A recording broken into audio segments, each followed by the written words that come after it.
விழுப்புரம் மேல்மருவத்தூர் ஆதிபராசக்தி கோவில் கும்பாபிஷேகம் சிறப்பாக நடைபெற்றது.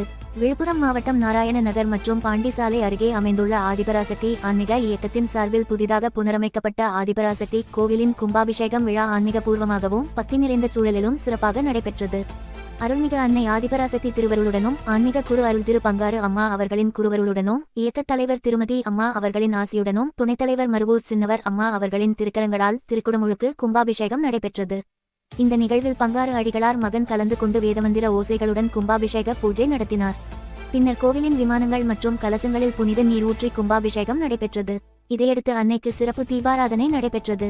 கோவிலில் திரண்டிருந்த பக்தர்கள் அம்மா சக்தி என முழங்கிய நிலையில் ஆன்மீக உற்சாகம் சூழ்ந்தது. 3 நாட்கள் நடைபெற்ற இந்த விழாவை முன்னிட்டு பஜனை, வேதபாராயணம், அன்னதானம் போன்ற பல ஆன்மீக நிகழ்ச்சிகள் ஏற்பாடு செய்யப்பட்டிருந்தன. விழுப்புரம் மாவட்டம் மற்றும் அண்டை மாவட்டங்களிலிருந்தும் ஆயிரக்கணக்கான பக்தர்கள் திரளாக வந்து அன்னையின் அருளை பெற்றனர். இந்நிகழ்ச்சியில் மாவட்ட தலைவர் மூர்த்தி, மாவட்ட துணைத் தலைவர்கள் பாலசுப்பிரமணி, சுகுமார், மோகன கிருஷ்ணன், பார்த்தசாரதி, சத்திப்பீடம் சாவித்திரி, சீதா உள்ளிட்ட ஆதிபராசக்தி ஆன்மீக இயக்கத்தின் உறுப்பினர்கள், பெண்கள், இளைஞர்கள் மற்றும் பொதுமக்கள் பெருமளவில் கலந்து கொண்டு சாமி தரிசனம் செய்தனர்.